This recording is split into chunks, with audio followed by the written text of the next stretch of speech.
আমি শর্মিলা রেসিপি বেঙ্গলে সবাইকে স্বাগত। আজকের রেসিপি হলো সরিষা দই পোস্ত রুই মাছ দিয়ে, যার জন্য আমি মাছ তো আগে থেকেই ভেজে নিয়েছি। আর এদিকে আমি কিছুটা পোস্ত নিয়ে নেব।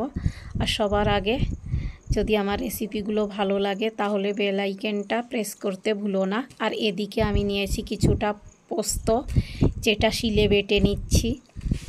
আর এদিকে পোস্ত বেটে নিয়েছি, আর এদিকে সরিষাও আমি বেটে নিয়েছি কিছুটা, যেটা দেখানো হয়নি। আর এই যে সরিষাও আমি বেটে নিচ্ছি। আর এদিকে গ্যাসে কড়াই বসিয়ে নেব। কড়াই গরম হওয়ার পর দিয়ে নিয়েছি অয়েল দেওয়ার পর অয়েল গরম হওয়ার পর দিয়ে নেব কিছুটা কালো জিরে ফুটে ওঠার পর এবার দিয়ে নেব হচ্ছে যে পোস্ত আমি বেটে রেখেছি, পোস্ত দিয়ে নেব। আগে জল দিয়ে ঘোল তৈরি করে রেখেছি। পোস্ত দেওয়ার পর কিছু সময় আমি নাড়িয়ে হতে দেব।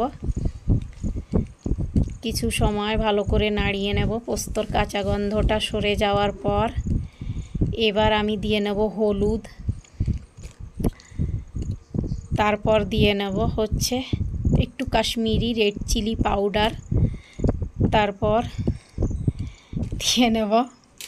এবার কিছু সময় একটু নাড়িয়ে নেওয়ার পর এদিকে দিয়ে নেব লবণ পরিমাণ মতো বা স্বাদ অনুযায়ী, যেটা বলো।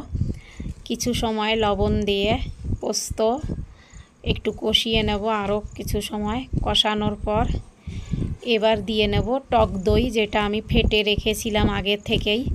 দেওয়ার পর গ্যাসের ফ্লেম লো করে নাড়িয়ে নেব ভালো করে, নাইলে দই ফেটে যাবে এই জন্য, বা জমাট বেঁধে যাবে। আর এদিকে আমি জল দিয়ে সরিষা পেস্টটাও দিয়ে নিয়েছি। দেওয়ার পর ভালো করে অল্প সময় নাড়িয়ে নেব। এবার দিয়ে নিয়েছি জল। সরিষা দেওয়ার পর বেশি সময় নাড়াবো না, 1 মিনিট মতো। আর এবার জল দিয়ে নেব, যে পরিমাণ মতো জল, যেটুকু তোমাদের প্রয়োজন। আমার হিসাব মতো আমি দিয়ে নিয়েছি। এবার আমি ভেজে রাখা মাছ দিয়ে নিয়েছি। মাছ দেওয়ার পর ঢাকা দিয়ে হতে দেব কিছু সময়। আর উপর থেকে দিয়ে নেব কাঁচা লঙ্কা। আর এইবার ঢাকা দিয়ে হতে দেব। তারপর বন্ধুরা, যদি আমার রেসিপি ভালো লাগে লাইক কমেন্ট শেয়ার করতে কিন্তু ভুলো না। এদিকে দেখো প্রায় হয়ে এসেছে। তোমরা এরপর উপর থেকে আমি কাঁচা সরিষা অয়েল দিয়ে নিচ্ছি। তোমরা চাইলে এর আগে একটু চিনি দিতে পারো, সামান্য একটু, আমি দেইনি, তোমরা দিতে পারো তোমাদের। আর কেমন হয়েছে রেসিপিটা যদি ভালো লাগে তাহলে একবার নিশ্চয়ই বেল আইকনটা প্রেস করে দিই।